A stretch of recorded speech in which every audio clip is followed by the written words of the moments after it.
Thank you very much indeed. It is a great pleasure seeing so many of you, and particularly having seen the committee of ELSA working so hard during this year, and above all, so many of my former students being members of ELSA, what an important institution at the European level, and particularly at this moment that Britain is under the current situation of Brexit, the uncertainty, the negotiations, etc. What is coming is particularly interesting, and we will see examples in our talk, because I hope it's a conversation. It is really a guided talk, if you like, on issues.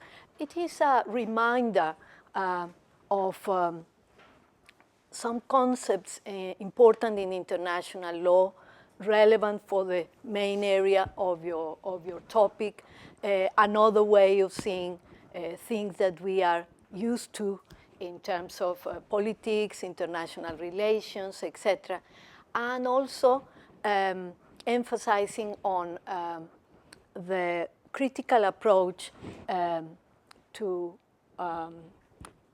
learning, to researching that the Kent Law School really always has taken.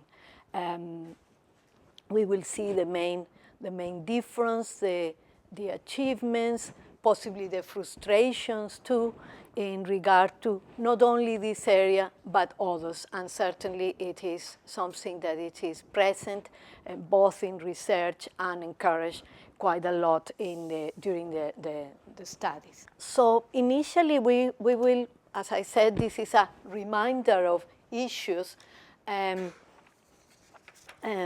we will cover, and checking really not exactly what it is said in the books or by practitioners, etc., but how and when and why things can change somehow. And I have the privilege, really, in fact, you come from many European countries, either because they are the countries of your origin or because you are studying there. And I will feel at certain points, as you will see, more at ease with this tradition than, curiously enough, being at the common law tradition. We will see it immediately. Nothing wrong with the common law tradition, but things that are evident, and you said, why not? Or why is not so clear? First of all, we need to check and see international law as a discipline that it is acquiring more and more importance every day. I always remember the phrase of my professor of international law, a former judge at the International Court of Justice back, and he said that when he studied international law, this was the poor relative of the law school. The professor of criminal law said, this is the most important area of law. The civil law professor said, no, it's fine. But the professor, his professor of international law, used to say, this is not yet the most important area of law, but it is going to be. So roughly, this is the moment in which really issues are seen that this statement was really true, and even more and more. But we cannot separate reality from anything purely academic or in the sense of law and regulation. We need to see that every country is expecting to deal or propel its own interest, and it is quite obvious that international law, because of the characteristics that it has, sees really the push from every party to achieve as much as possible in the area of treaties, etc., or denying practice in certain areas because it is not convenient. International law, as I mentioned before, it is considered almost the pure relative, and by many scholars consider that it is not even law. Not even law because it doesn't have all the characteristics of other branches of law. Executive, judiciary, and legislative bodies are not so clear as we see that in domestic law, in municipal law, or in national law as such. So obviously, if we look for these characteristics are very different. Compliance is really, in many cases, up to the will of every party, every country. So it is difficult. And also issues like the application of precedent. I imagine, and this is my first goal score here, because with continental majority in the audience, that's not a problem.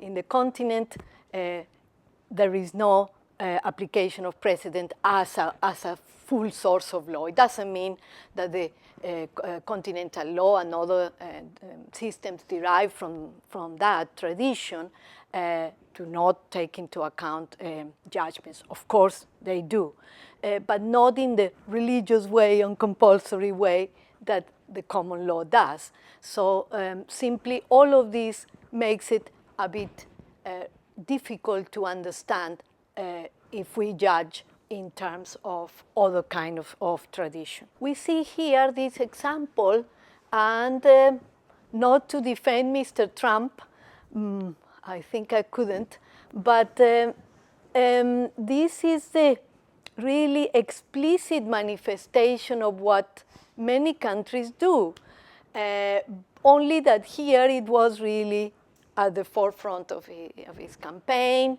And obviously with that phrase, things change.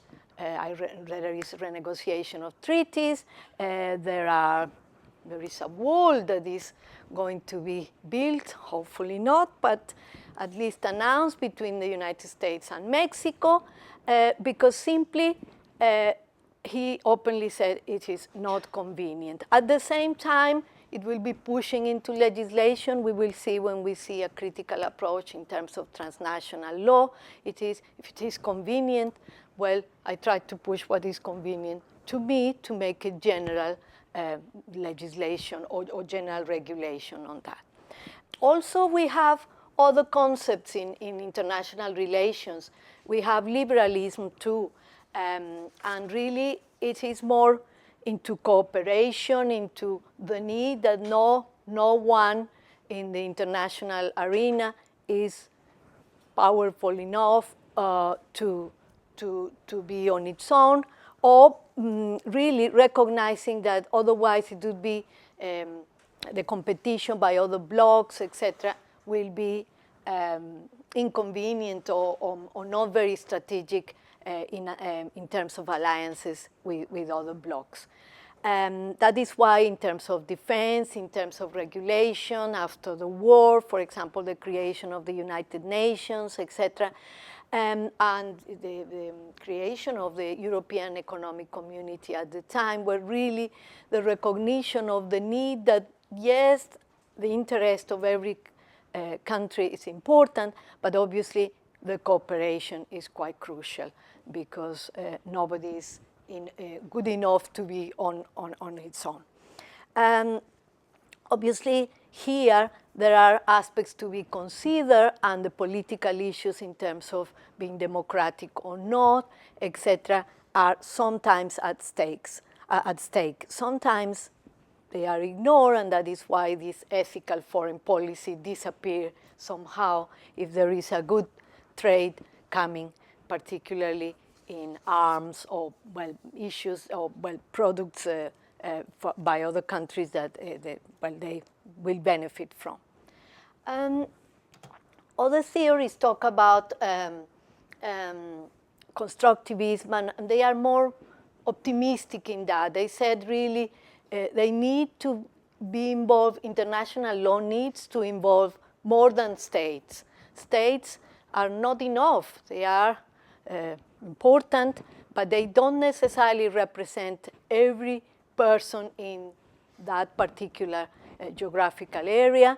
There will be, as we see today, movements, NGOs, civil society organizations, etc. And more is needed in terms of this cooperation, and also we need to change the equation. So that is why we will see in a minute the sources and even the interpretation, etc.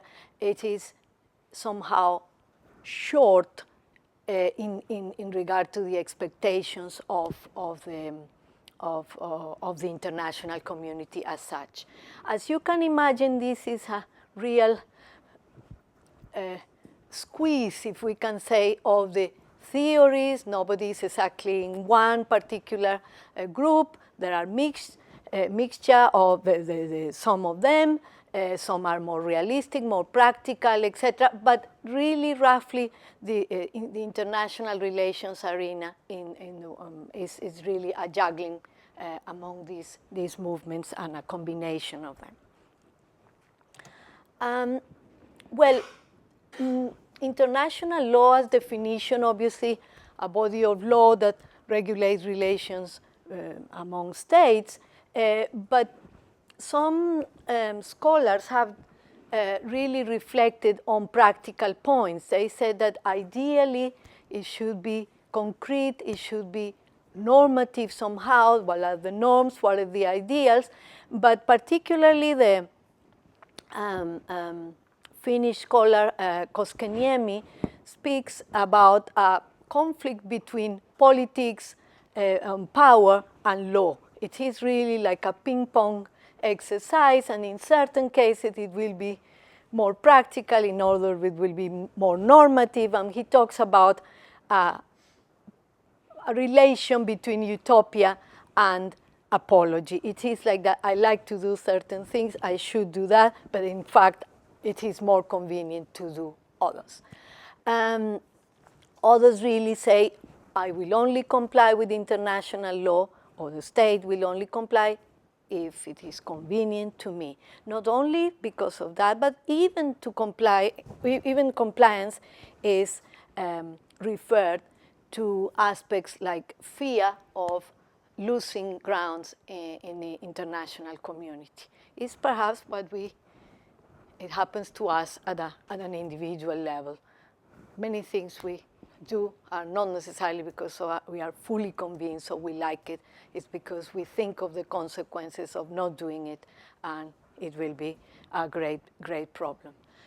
So it is a game. There is no pigeonhole specific for one thing or another. In fact, it is a mixture of all of them.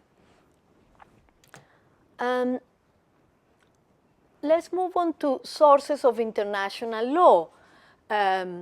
In fact, sources is where things come from, and again, this list is not far from sources of domestic law, municipal law, national law. We need to see certain things, only to keep in mind that we don't have executive, we don't have judiciary, and we do in somehow, but the weakness of all these, or the shortcomings of all these institutions will really challenge these aspects that we will mention here. In fact, the statute of the International Court of Justice mentions 5 sources where we need to look for international law in any event. It mentions international conventions, that it is a big umbrella word for treaties, etc., something relatively similar, an agreement between parties, something similar to what we know in civil law tradition and private law, as contracts. We agree something and we need to comply with it. So it is a legal obligation, but here are public parties. International custom, that is very, very important, absolutely essential. We will see in a minute in more detail, but it's certainly, we know very well that the facts are before the law. You are the generation of the internet, and you don't know what internet is. Possibly I'm the only dinosaur in this room to know what is life like without the internet, disappearing and not being able to be contactable, or not necessarily being able to contact someone. This happened before the regulation of the internet. This happens before the dangers of the internet, the wonderful achievements of the internet. With the rest of the social behavior is exactly the same. It is navigation in the Mediterranean and the collision of two vessels that create the case. Which kind of law should it apply? The waters belong to one country or another. Does it follow the nationality of the of those involved, etc., etc. So immediately the fact happens, the law has to go and run a bit behind in order to do that. So, but in fact, before the law, people and communities and states used to do and solve disputes or issues or regulate issues in a practical way. This is custom. So law is not going to deny the power of the customary law. And commercial law, mercantile law, it is really, really the tradition of that. In fact, it's a very, very important source in international law, as it is, well, in other areas of domestic law, as long as it doesn't contradict the national law itself of the country. Also, we have these general principles of law, this kind of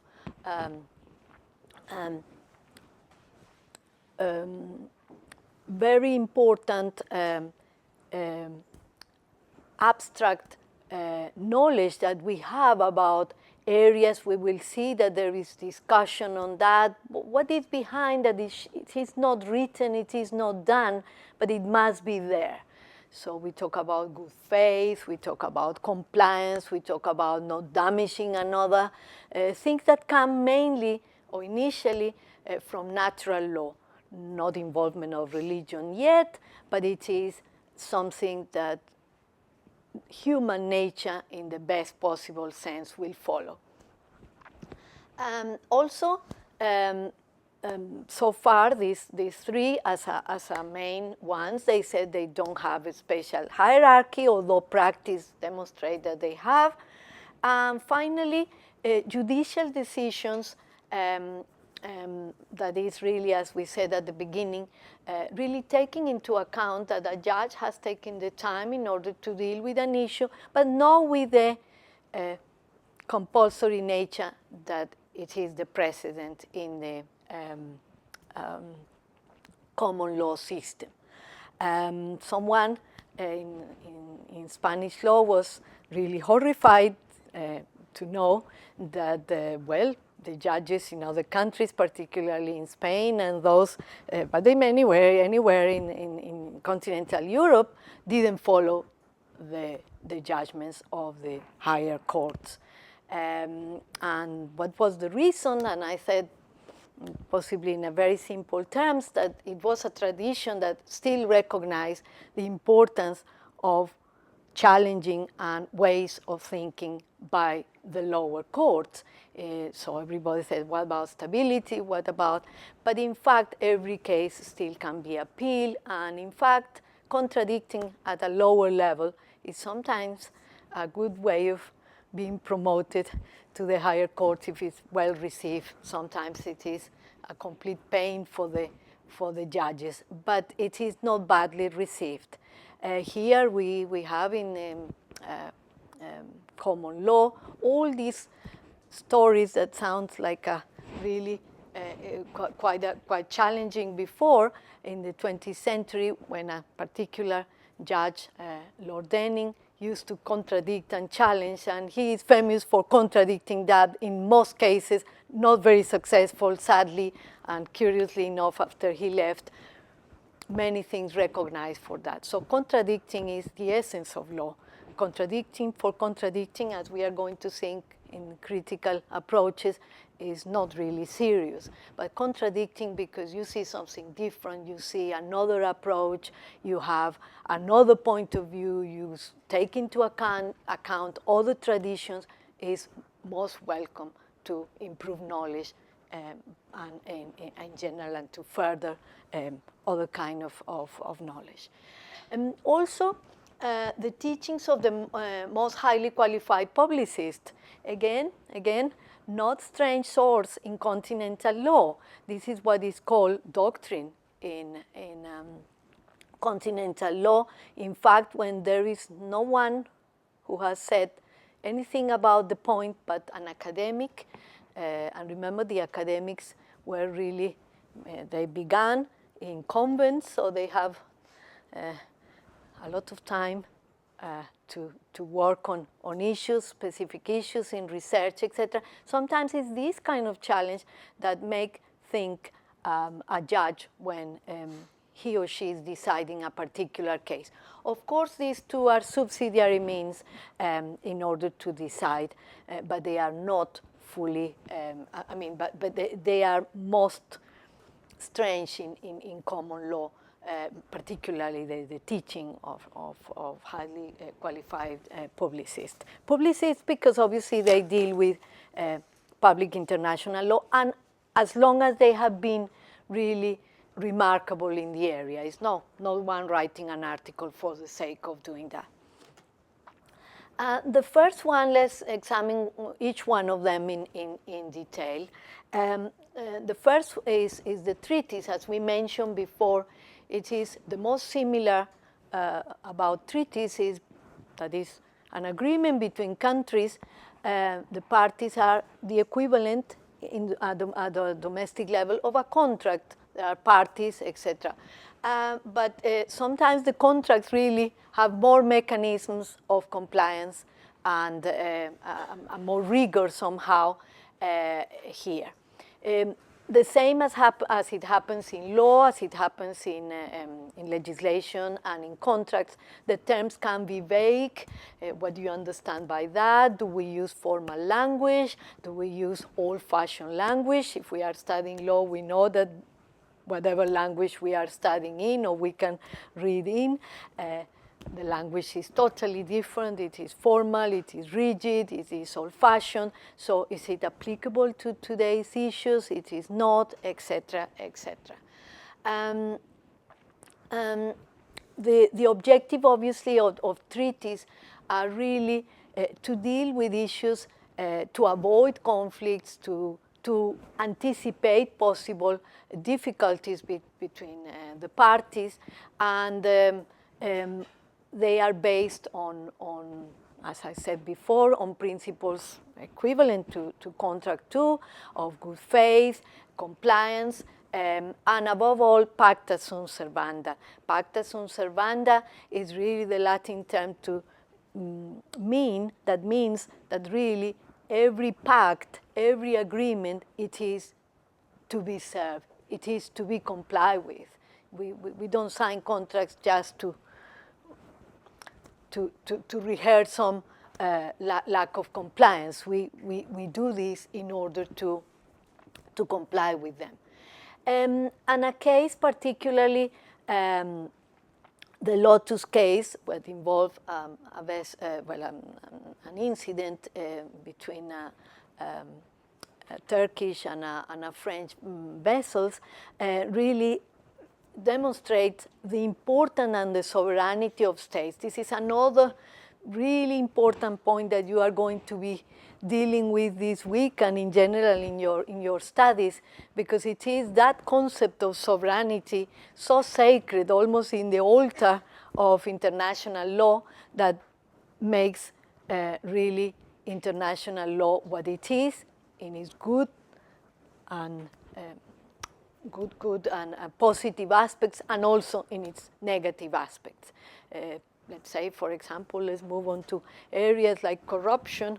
Corruption in many countries is rampant, and the international community cannot do very much because of sovereignty. No, we must respect that, even if that is affecting the whole population, etc., etc. All certain issues. In others, we know that this is really disregarded, but sovereignty is still quite a, as I put it, quite an important and prominent principle in international law that obviously, in this case, coming back to the Lotus case, really reiterates that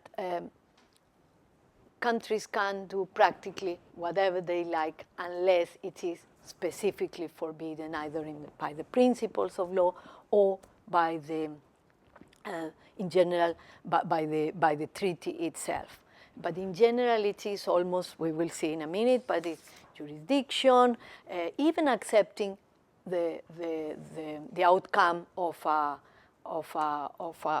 judicial decision, etc. with that.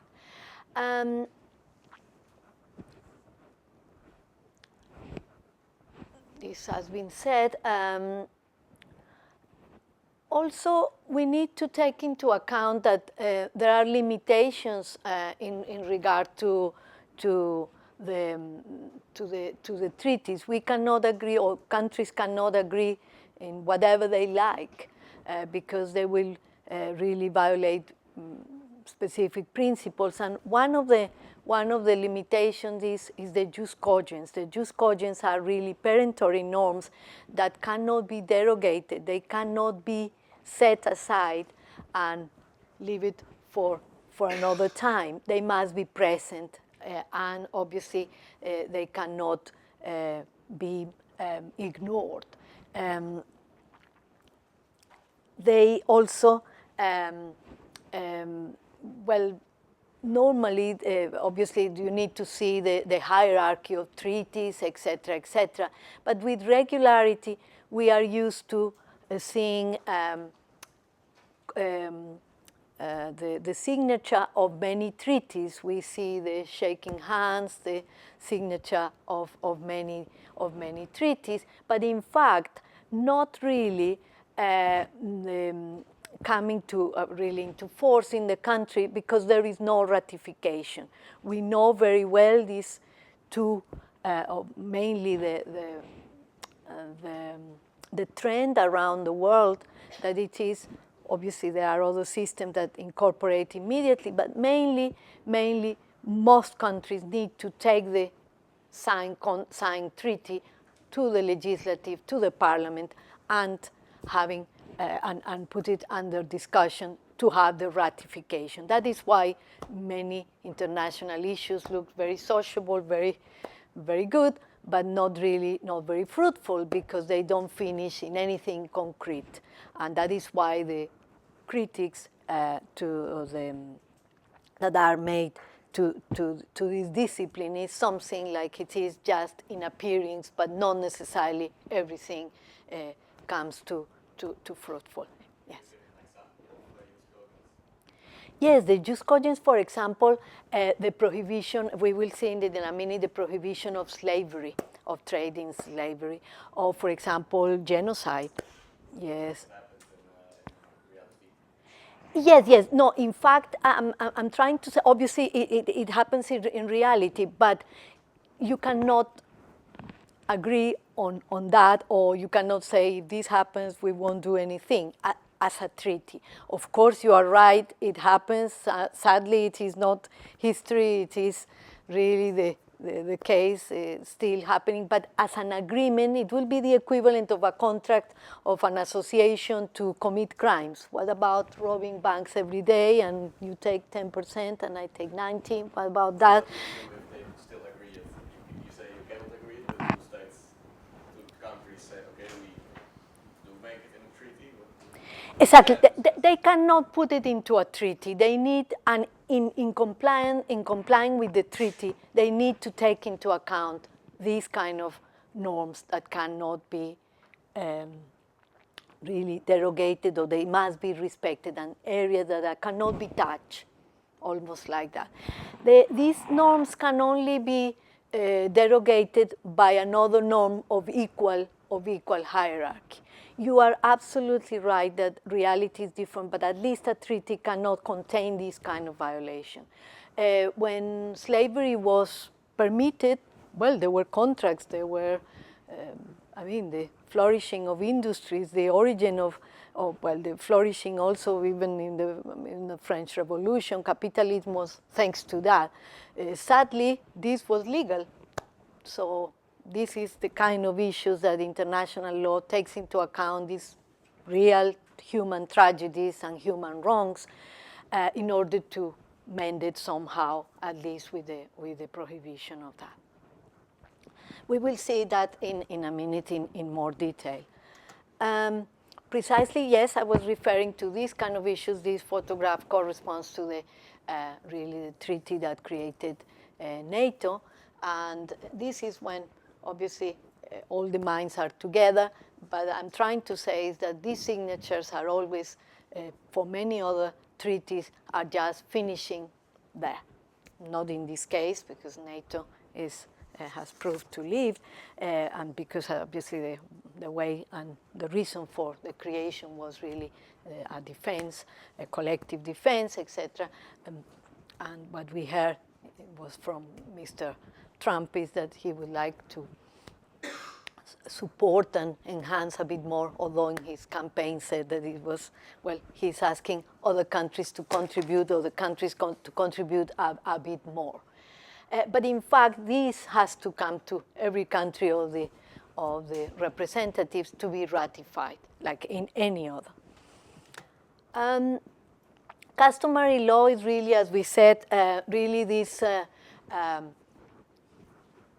practice reiterated and general by the countries in a way of complying with something, in a way of doing things before any other regulation is in place.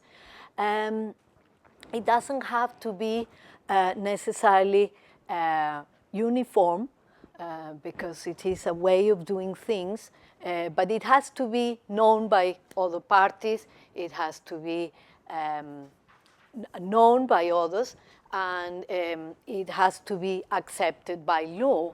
I mean, there are things that we said before, opinio juris makes the tradition of doing things compulsory because the parties believe that they are, not because they are deceived, because they think that is the correct way, and it is doing otherwise it would be illegal or completely wrong.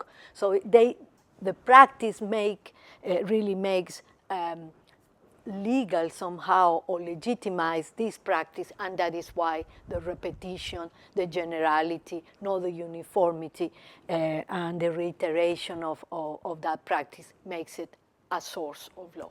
More difficult, of course, to prove, because it is not like the treaty that we have the piece of paper and you said this here. In the custom is really checking how different groups are operating, the way that they have done it. But still, the parties can really consider obligatory, and they can even demonstrate that they don't agree with that. It doesn't mean that everybody agrees. With a custom, there are the persistent objector, that is really the party that persistently objects the way a custom or a tradition is carried out. But it is not really up to the parties and at any moment to say that. They have to say,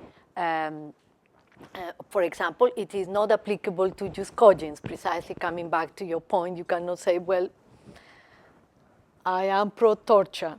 I really cannot really pull out of that. Absolutely no, it is forbidden, so I cannot deal with that because, well, I have tortured all my people, so let's carry on. Not at all, at least explicitly to become legal. any objection needs to be clear. Otherwise, let's remember that silence is important in law. Not always silence. Well, no, we are not going to go back to the Inquisition with silence and admission of everything, not at all. But silence, sometimes it is considered as acceptance or at least not rejection. So in international law, it is important to be expressed about the objection for many, by many means, by letter or declarations, or simply demonstrating that this has not been the case. So treaties and customs are really two areas that can be together. Sometimes tradition has been for so long that they said, let's put this in writing.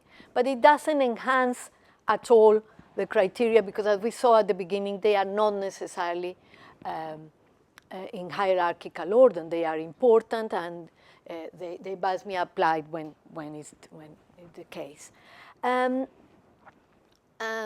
Sometimes a treaty can inspire, or the way that complying with a treaty can create customs, or at the same time they can be codified, crystallized in treaties. So it is one or another. No one it does give more importance to the other. They have separate identity. They must be quoted as such, as different. But it is not easy, as we mentioned. Customary is more evasive somehow, because it has, although for those practicing something, they will know what happens for the vessels, to say, for aviation industry, for certain areas, particularly in the international trade. They are very well known by those parties interested in that. Before we mention the principles of international law too, we saw some of them. What are these principles that, as we said before, the more we move, the less concrete the source is? And here are these rules, regulations, principles that are not written anywhere, but they have informed, as we said, via natural law in some cases, by practice in others, certain ways of doing things. This is just a list, not a comprehensive, really, account on these principles, but the scholars have mentioned that obviously pacta sunt servanda is one of these principles, that you enter into a treaty, that you practice something because you like to comply with that. It is not for fun or to create some wrong expectations. Consent, obviously, it is presumed, and it is really, it has to be demonstrated that things are clear and not involved with force, with any error or any other kind of issue that vitiate the consent. Very important in issues, and for example, in art, these principles look a theoretical talk on a Monday morning, but it is really applicable to areas everywhere. I was thinking of cases, for example, of art law, a big issues on occupied territories, giving and the occupying forces either taken or giving away certain really valuable artifacts of importance, and after that saying, well, the country occupied say, please, my issues back. It happens with the Elgin marbles between Greece and Britain now, when they were taken to here under the Turkish occupation. So all these issues are that. You said Greece says, where is the consent? There is no consent. And they said, well, at the time, Britain said, at the time I dealt with those in charge. Yes, but they were not the right ones. Under occupation. And all these issues come into account when we deal with many, many issues. Reciprocity, equality of states too. We will see that, but equality of states, are we thinking that the world is equal, that every time that we see the signature of countries is that, or is it like, sign here, please, otherwise I won't buy your potatoes or your oranges. And if a country depends on that particular resource, it's difficult or receives another kind of aid, etc., etc. But at least in theory, the sovereignty gives equality of states, although we know that in reality it is not the case. Ethics, the ethics are very important. Also, well, we have mentioned before, other issues, the validity of agreements, the freedom of the seas, up to a certain point. And also the other peremptory norms that, as we mentioned before, the prohibition of the use of force, although with the right also of self-defense, genocide, and the crimes against humanity that are quite significant in here. I had mentioned before the slavery trade, etc. with them. We mentioned before also the judicial decisions and subsidiary rules.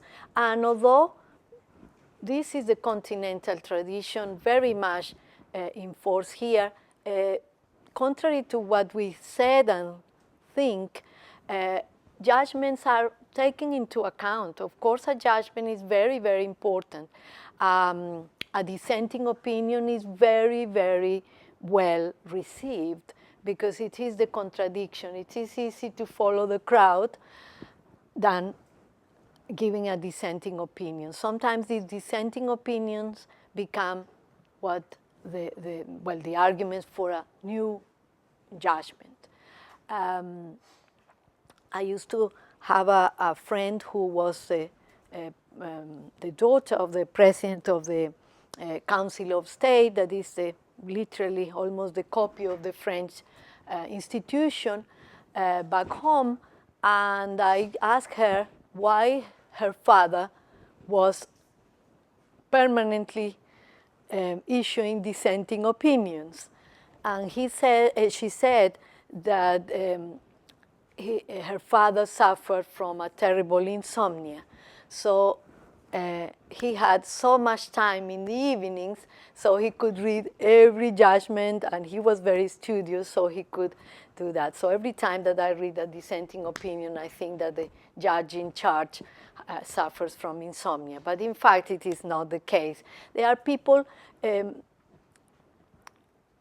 would say, really brave enough to challenge even the majority, even for a specific point, any decision, and this is very, very important. So that is why the decision is not complete when we don't read the dissenting opinions, because they certainly count. And also they will be the argument for others. Sometimes it's really, really serious and more profound study than the judgment itself. Also, the national courts take into account other kind of rulings, and they really keep in mind, because not every case has been decided by one country. So if there is something that came to a national level and has been decided at the international level, it is most welcome.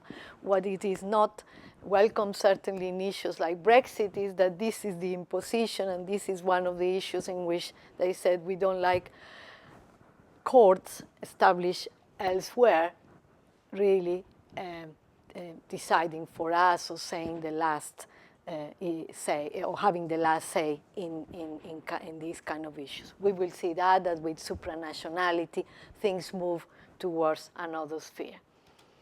Again, before we said the writing of the publicist or the issues like books, conferences, etc., that are given by academics. Academics of very high caliber that really make a breakthrough on that. It is quite common, again, I insist on the civil law tradition, that the academics are mainly practitioners or judges. So it is very different, again, from the tradition in the common law where the academics are mainly academics. I'm not saying no, and in fact you will have so many practitioners today, practitioners currently that will give you talks, but they are mainly the exception in academia in common law countries. So because this is based on the continental tradition, legal tradition, the writing of the publicist, those dedicated to international public law, will be very, very important to that, just in case nothing has been said in treaties, nothing has been done as a customary law, and nothing has been said, or it is not clear that the principle of law is present. Also, we have at the beginning something that I mentioned in the outline as new sources. New sources, after all of these, what else do we have? Soft law. I don't know, I couldn't say that I'm comfortable with this expression, soft law, because if it's law, it means compulsory, it is really, there is someone accountable for that. But if it's soft, it means that it is not hard, it is not strong enough in order to deal with issues like that. In fact, soft law are principles and guidelines and that parties agree with, but really in order to check how things are going. To avoid initial and full commitment, they said, let's try first. And against what really many predictions really support would be here that some treaties are the result of previous soft law. Because they know that they can trust each other, they know that they can pull at any time, in fact in treaties too, but with other consequences, and also something that the scholars call treaty fatigue. It's really too much, the formality, the whole thing, the ratification. With something in soft law, it is like a try, let's have a look in good faith, but obviously so many things are like that and abandoned, etc., etc. But so it improves negotiation between the parties in order to deal with that. Others say, well, this is not law. Either it is law or it is not. Definitely it is not law because there is no enforcement, no way of making even an attempt to comply with it.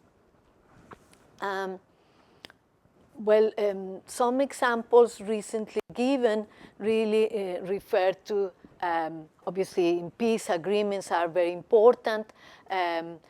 Amnesty and accountability. In the case of the Belfast Guidelines, what involved Northern Ireland and Ireland as an independent country. Also areas like very relevant to the conference that you will be attending, the refugee law, and also the protection of internationally displaced persons. So everything starts like a trial, like a way of doing things in order to make sure that things will work or not. Obviously, they are quite, in in danger, and we saw that the Paris Agreement, or because well, one of the main actors they said that this is not interested in that anymore. This was starting really as a soft law. It was still not in a compulsory way. So it is weak, but treaties are weak too. It is a way of dealing with things. Also, public conscience is something that has come as a newcomer, really, because a new actor, because it is really the appeal to the population. What does people say? How things are, how the community affected reacts. How do you deal with real problems in regard to that? One of these cases are the Martin's principles on the armed conflict, and really they are mentioned, in fact, the public conscience. They give the list of issues, and they said, and if it doesn't work like that, it will be public conscience. What does the population, the civil society say? Also, in many cases, there are representations by other people. NGOs write regularly to judicial international bodies, so they represent, obviously, their interest in particular cases. We have seen Greenpeace, Amnesty International, Human Rights Watch, and you name it, in a particular case. In environmental cases, there are quite a lot on that. Yes?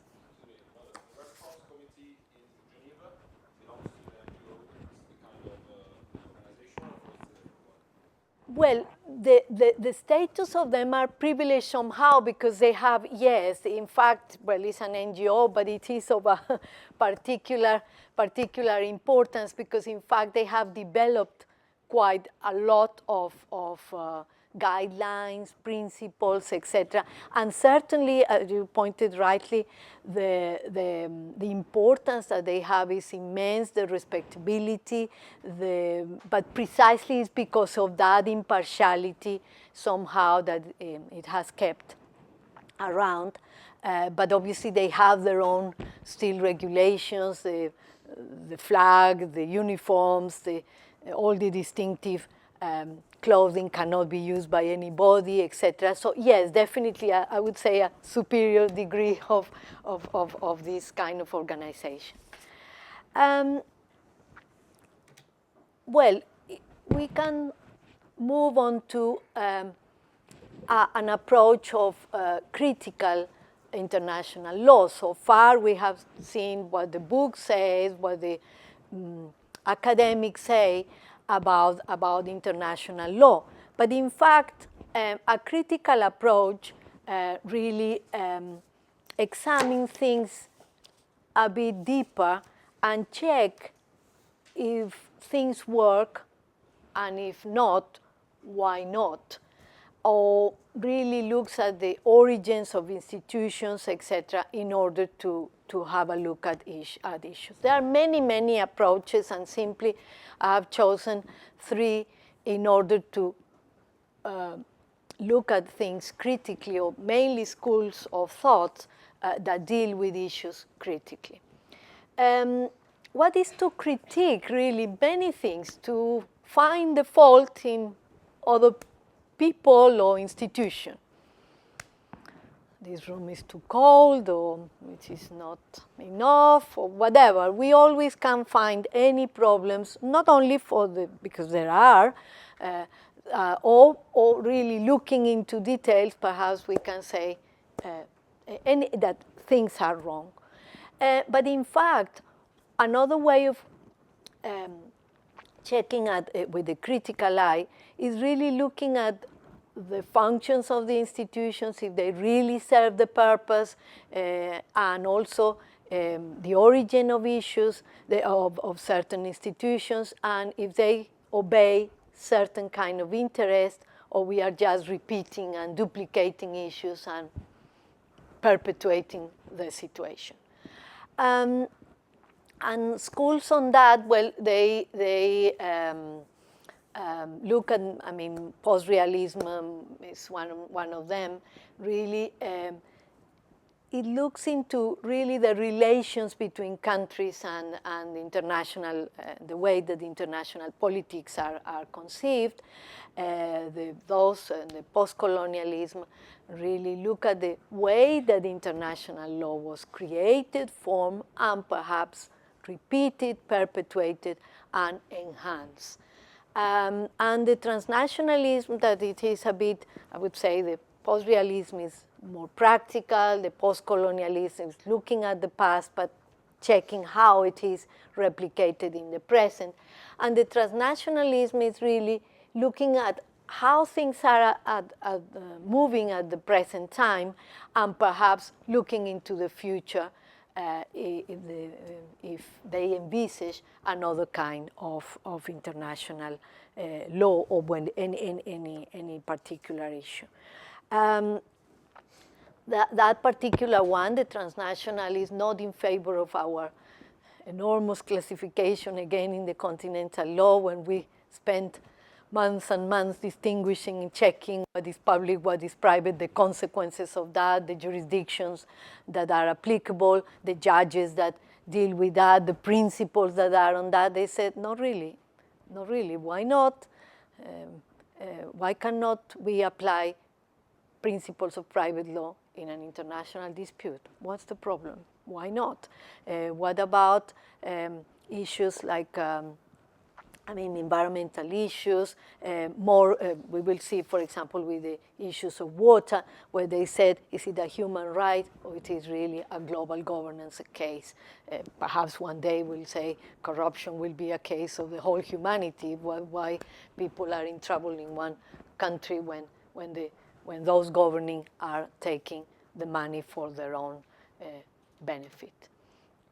So briefly, again, with the post-realism, they look at the importance of diplomacy, the importance of negotiations, being very practical, America first and every country first, because this is, we like to sell our products, we like to not to be invaded, ideally if our country is bigger, excellent, etc., etc. All are thinking the same or in similar ways at the same time, but it's really a way of making practical issues on how to deal in a better way. And for example, the post-realism checks very well that the relation between power and law, it is an eternal conflict. It is really what it should be, or what it is supposed to be, and who is in power, what is achieved by them, etc., etc. So, every country in the international sphere is doing the same. So it is a difficult issue to manage with. But diplomacy has an important role for that, and also post-realism checks that the transposition of international regulations, particularly the UN resolutions, is very much like a menu style. Certain countries comply with them immediately, or not only UN, other kind of institutions, or derive from them, etc. And other countries simply ignore.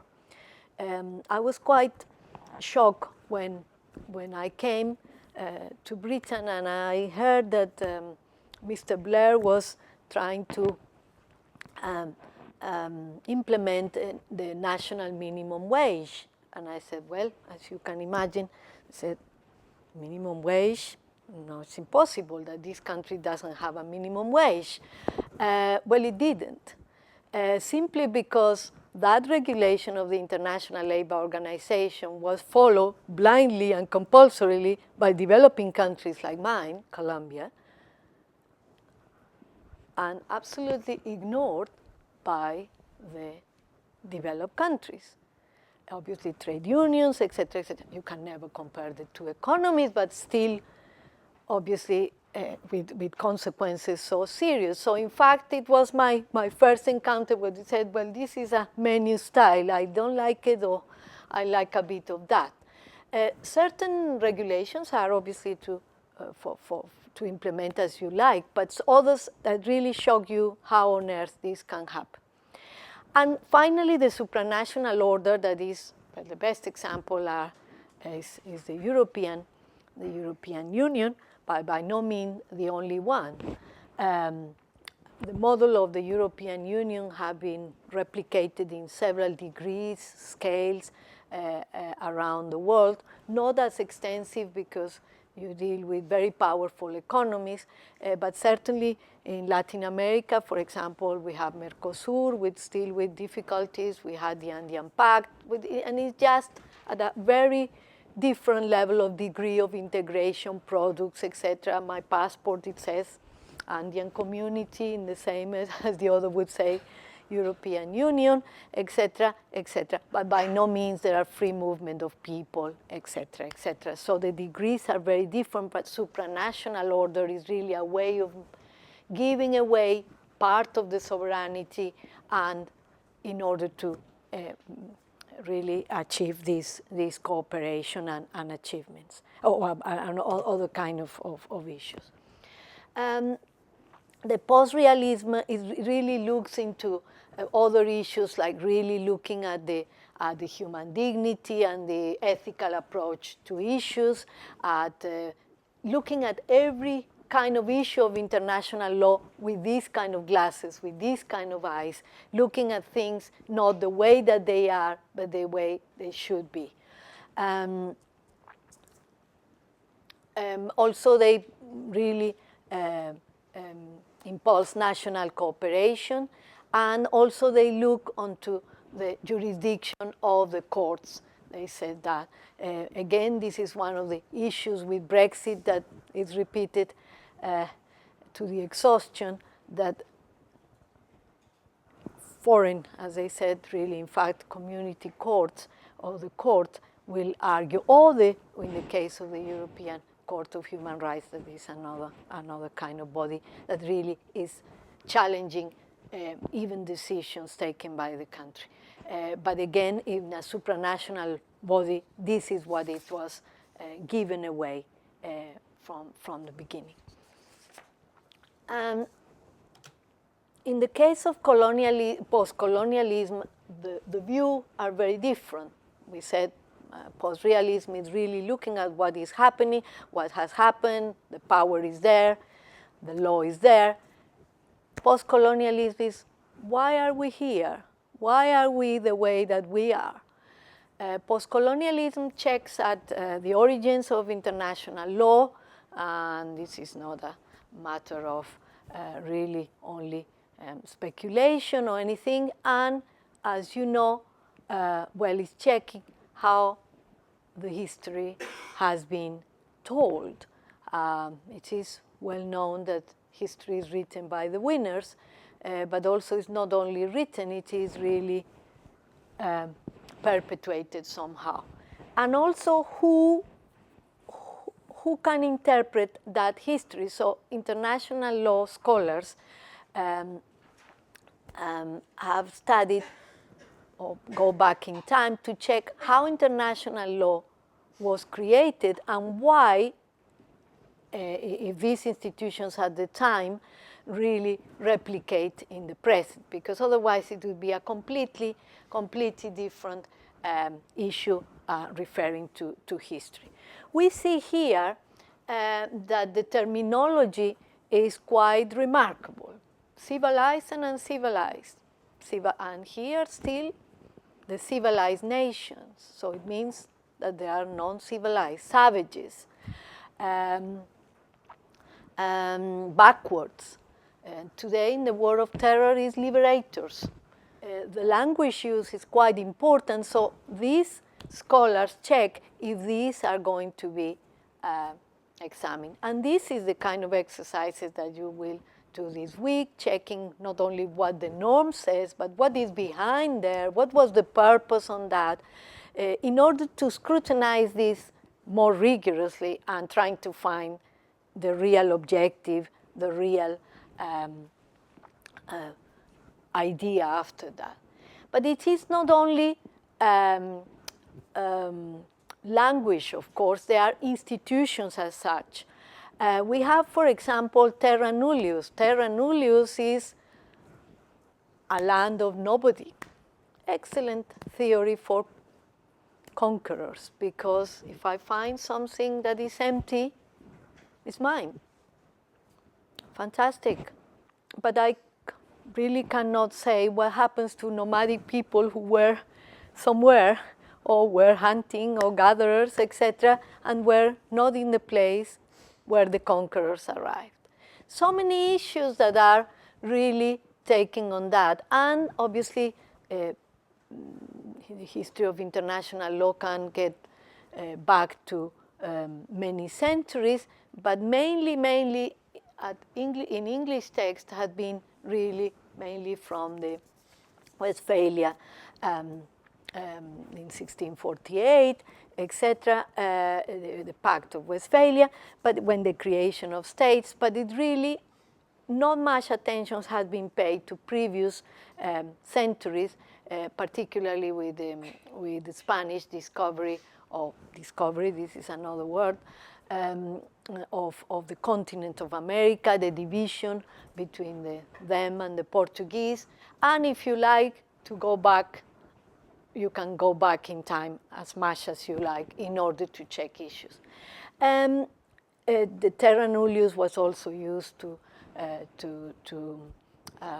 colonize Australia, and also any other issues around, by the European powers.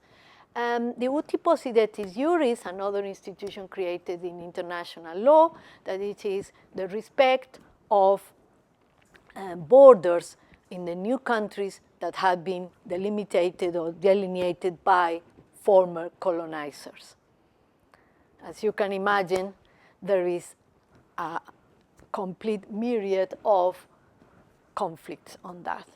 I come from Latin America, and obviously after the independence, we stay fine for a while, but now there are coming a lot of conflicts based on these divisions that the Spanish did in relation to borders, particularly Nicaragua. Nicaragua is at conflict with everyone, with Colombia, and I said first because the case has already been heard twice at the International Court of Justice. Now it's with Panama, with Costa Rica, etc. Cases that are more quiet are Guatemala and Mexico, etc., etc. Because in fact, and moving from the area of the world that I come from, have a look at the map of Africa. A line, I remember that I enjoyed at school doing the map of Africa because I need a ruler. It was so easy to do it. There were no very rag issues in the drawing, and because I'm terribly bad at drawing, well, I enjoy doing that in order to do that until I understood that really these lines were horrendously, in historical terms, that didn't respect any background in terms of culture. They created more conflicts, etc. But these kind of institutions are still, particularly the uti possidetis juris, that they must respect those borders that were created by the colonizers. With good intention, they said in order to avoid more conflict, but in fact, it is really now seen that there is no much that the conflicts are coming because there are interests, there are issues at stake here.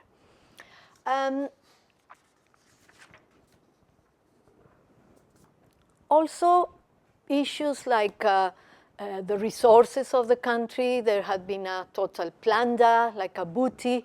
Everything was for the crown, also blessed in some, or majority of cases, by the teachings of the Catholic Church, because one of the objectives of the conquest was spreading the religion, so on behalf of religion, and now we know that obviously this was the big excuse to have more souls converted, etc. And in order to do that, obviously, they have to explore more and more territory and acquire more resources.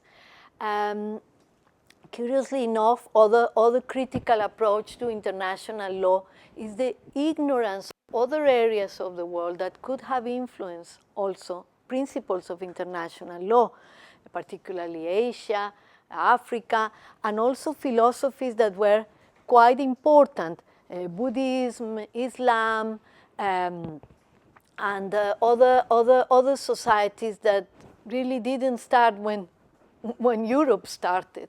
They were before them and already with principles, etc. There are cases, war has been everywhere, so there were principles, they have ways of thinking, so not everything is really Eurocentric as it is presented now. Universality of human rights, is it applicable to everyone? It is really seen that one way of looking at things is imposed onto the rest of the world. Do we need different degrees in order to implement them?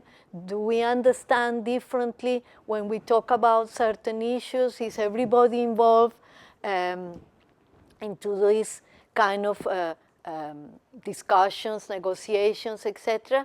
It is when we really think that very few is said in those terms.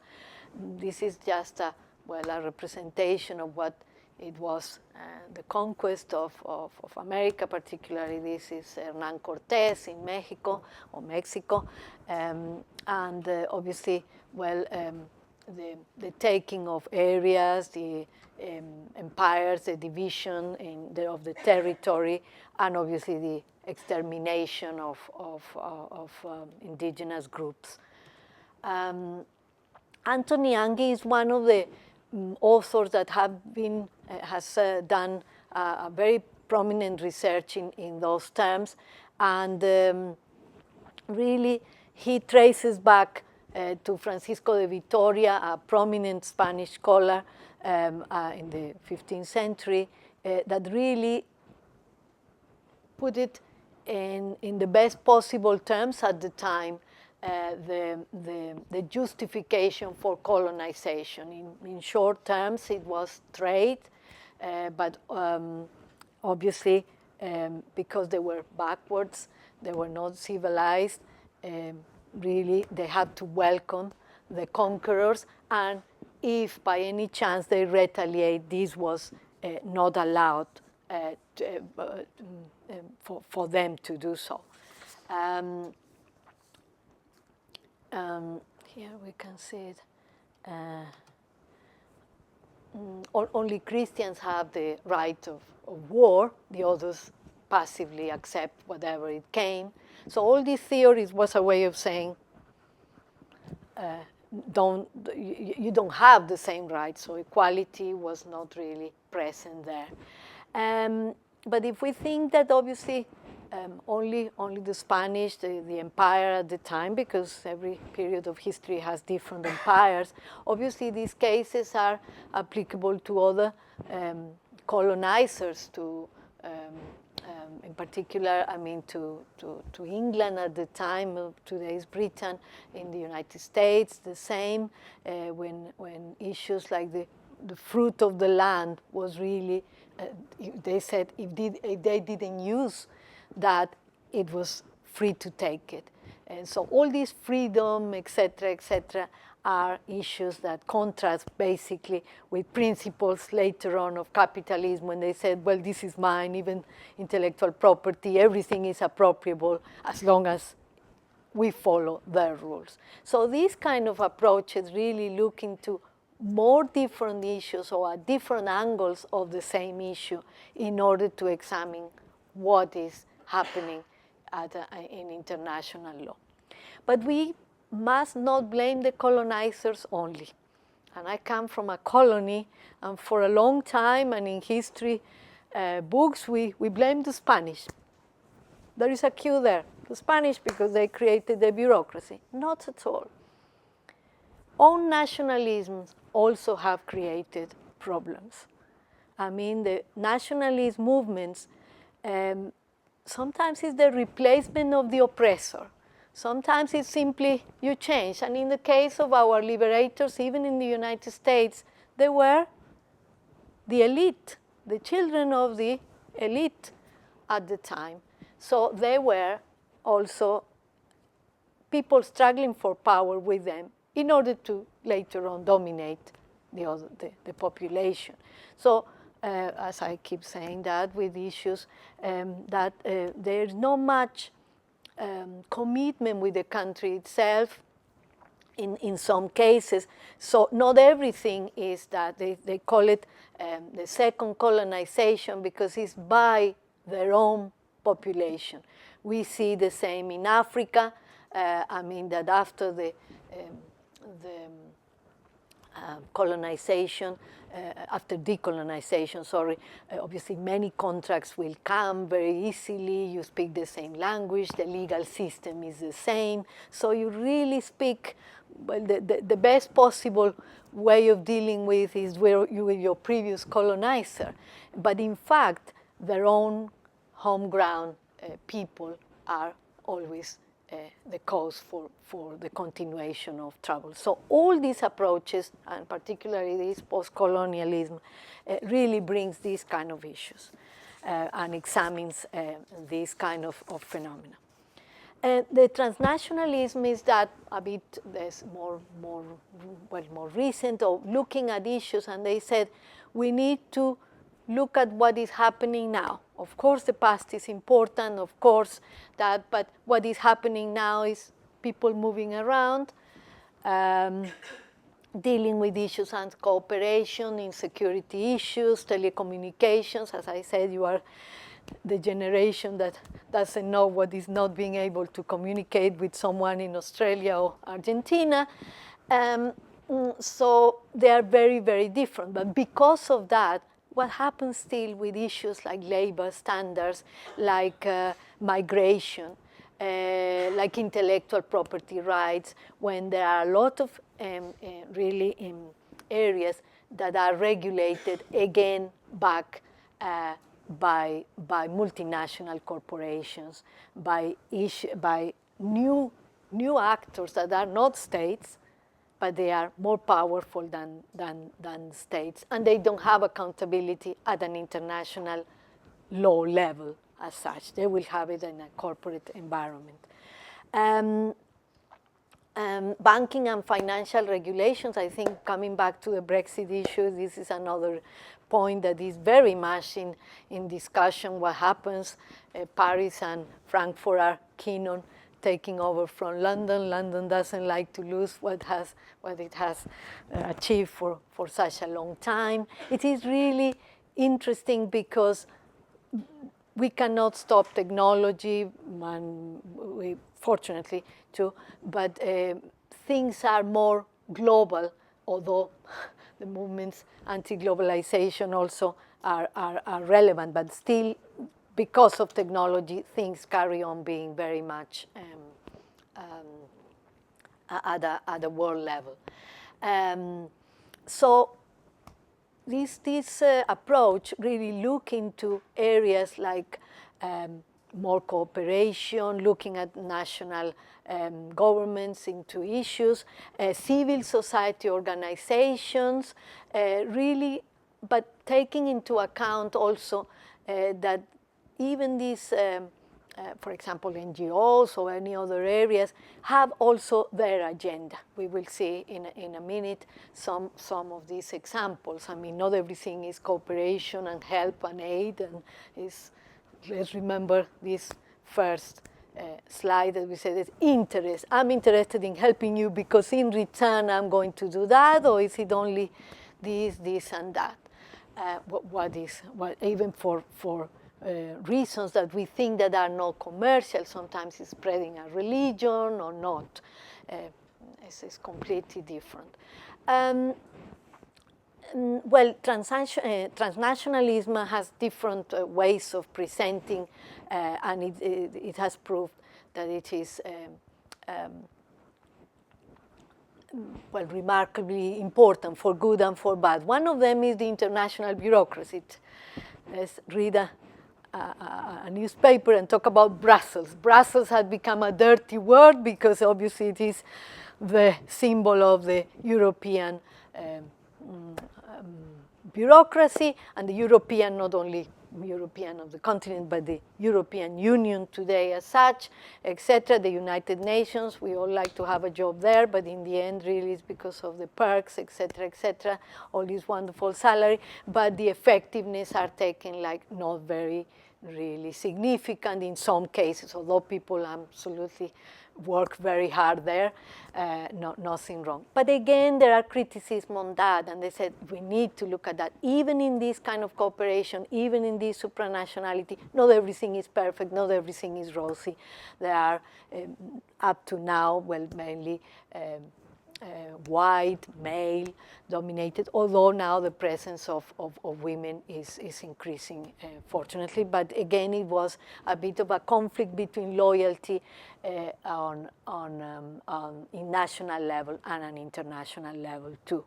In one of the comments of these theories, they said that a person who could speak several languages was very important, but this was not enough because these international bureaucracies are much better if they really come in a combination of a national of one country that has lived in a country. It's very different reading newspapers, etc., than that. They said we didn't need only languages, it is more knowledge, because the national of a country that has lived everywhere is really not really necessarily represented the country well. And at the same time, they cannot represent, they must be more universal. Areas like international investment law are very much a product of transnationalism, really, and areas like arbitration, for example, have proved really that what is called a constant jurisprudence, or jurisprudence constante, is something the closer possible to the precedent. Is something repeated, must be taken into account, not in a compulsory way, but arbitration are very important issues of creating these transnational movements, because we don't deal with the judge from one country, we don't deal with the judge of another that is full of things to do, but it is a specialized arbitration body. It has to deal with that. And these kind of issues are very important. And by the way, arbitration is compulsory in the outcome. There are examples of, for example, of the transnationalism in the case of human rights, the way checking if human rights is really the response to many things. Human rights is a right, so it is almost an imperative. So we need to comply with it.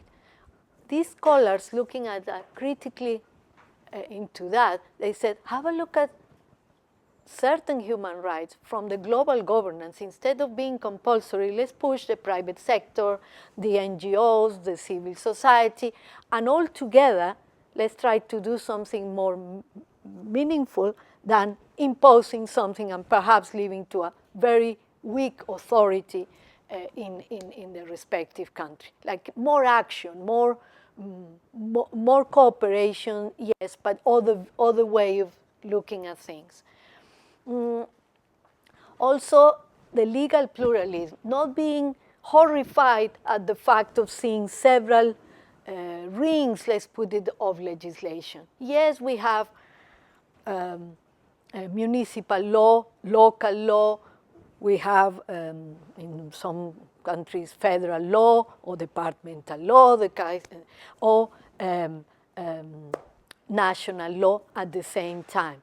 People must not be, they said, not be anguished or anxious about all these kind of levels, because the most important is create and being clear about the hierarchy of these norms. So in this case, again, they quote the supranationality of the European Union, that it is, it has had the pitfalls, of course, but it's still having a lot of advantages because it is leaving in advance part of the sovereignty of the country. We need to think of being critical about being critical, because if we just examine everything, challenge everything, and we don't propose solutions, well, fine, this is the easiest thing on earth. I don't know how to cook, and I find it awful cooking everywhere. Well, do I have to take a course, or do I need to ask more, etc.? So it will be more proactive also somehow. So the critical approach is important because really examines deeper, something more in depth, something more in detail. Obviously, with these theories and many more, specific areas, but checking how to change things. And dealing with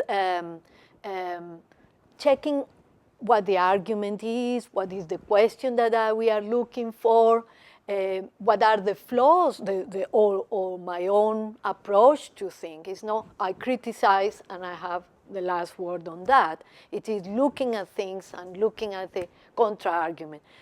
Studying law, we are used to do that. I mean, I understand in your program you are going to have a case. You will be really defending one area of another. You are prepared for that. Even if you are not convinced, we need to be prepared to or be aware of the arguments that are at the other side of the spectrum. Obviously, for practitioners and other really bodies of jurisdiction or legislators, to be critical is a pain, because obviously having someone or a group of saying this is not, this is wrong, what is that?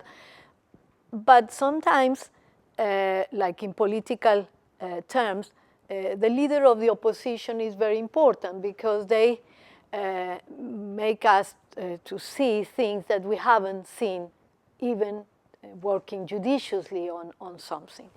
And at least, obviously, I'm not saying that states are not aware of these issues that we mentioned very quickly here, but they at least it's another angle, another way of seeing that. And I quoted Nietzsche that they said one must still have chaos in oneself in order to give birth to a dancing star.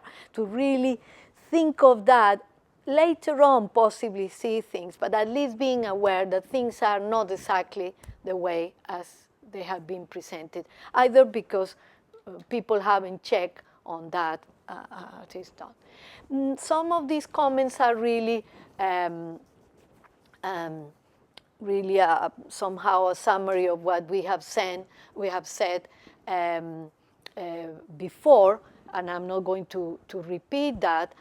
But we need also to look into the critiques of any area of law or any area of knowledge on the influence, the relevance, the importance of what we are promoting. Otherwise, it becomes a completely sterile and, above all, out of focus issues. Sometimes, really, the way of reacting is very different, and the practitioners say, I cannot criticize because I need to deal with what is law. I need to present the law as it is to the judge in order to deal with other issues.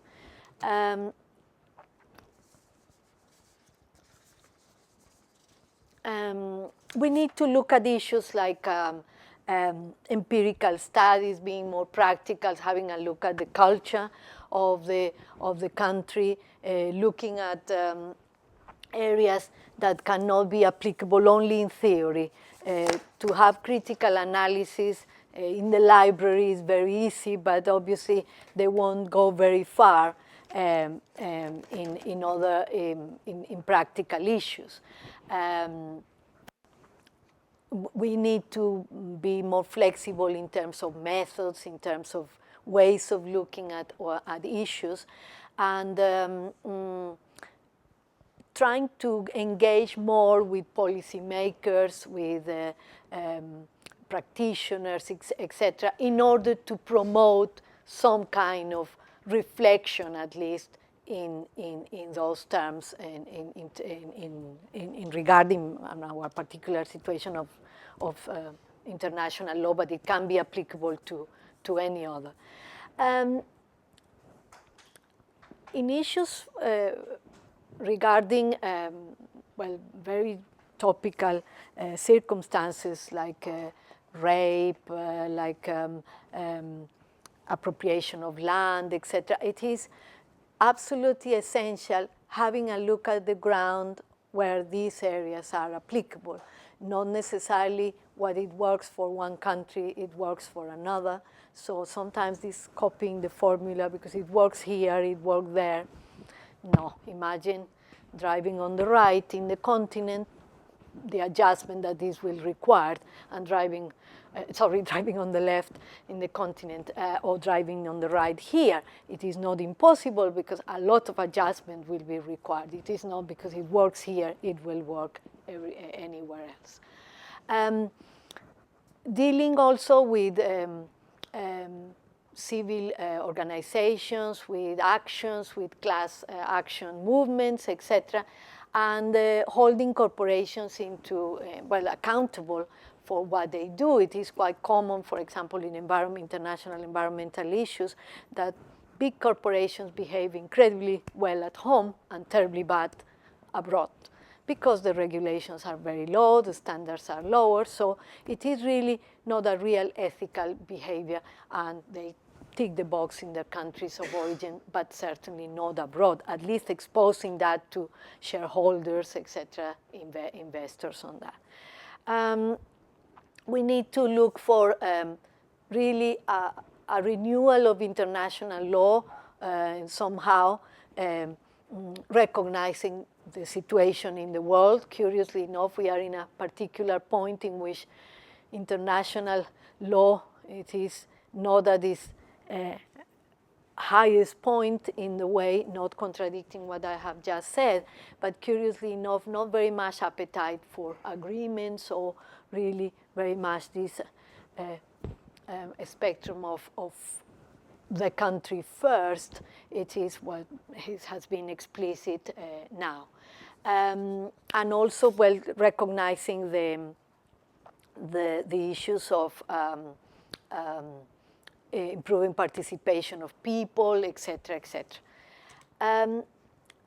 Finally, I would like to mention something that was done by academics initially, but it was really with great participation of people in the case of urgent action for the refugee crisis in 2015. And really, through a letter, through a campaign, demonstrations, etc., they took into account all these principles that are taught in class, etc., but also a petition to the government to take action in the case of that crisis.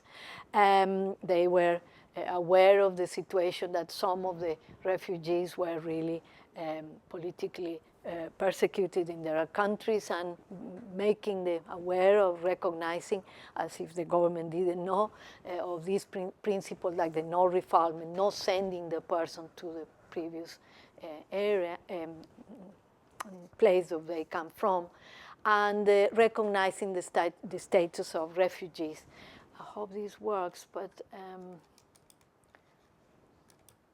sorry, I was intending to open that. Yes, this is, and of course, this is the letter that was sent.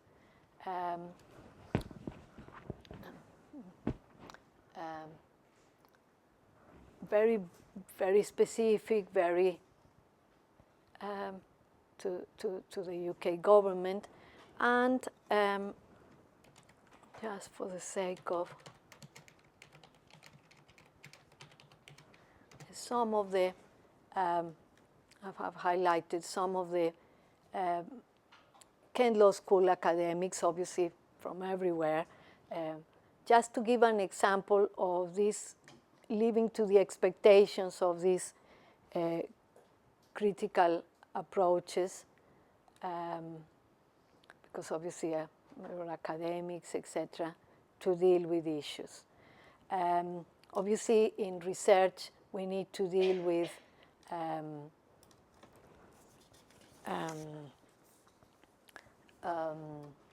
ethics and safety issues. It's not really going to a dictatorial regime and die before you write the first page of your research. But of course, and also being aware of several issues, not going with a pre-agenda. Coming from Colombia and with the conflict still really, well, I would say with the peace agreement, but I have noticed, for example, that some NGOs are really interested in pushing certain kind of agenda, and the population are more worried about others.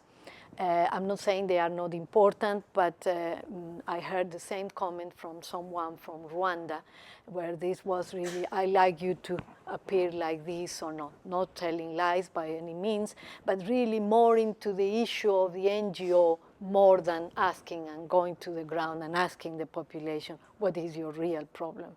In fact, it is a construction completely different. Well, ideally, if it's possible to be more practical, we need to take action, really challenging interpretation.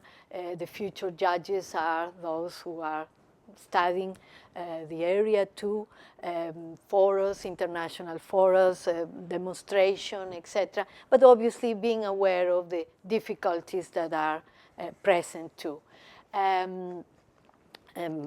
Proposing certain areas. This letter is considered as the most modest level, but it is active and it is doing something, and it was explained in the department and also to students in certain areas.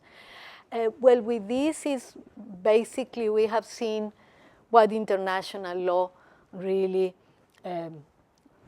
where does it come from, the way the black letter approach, the rules that are established, we need to respect them because this is what it is at the moment. But at the same time, we have seen a critical approach, another way of looking at things, not necessarily to reinvent the wheel, but to look at in a different ways and having another perspective, and above all, listening to other voices.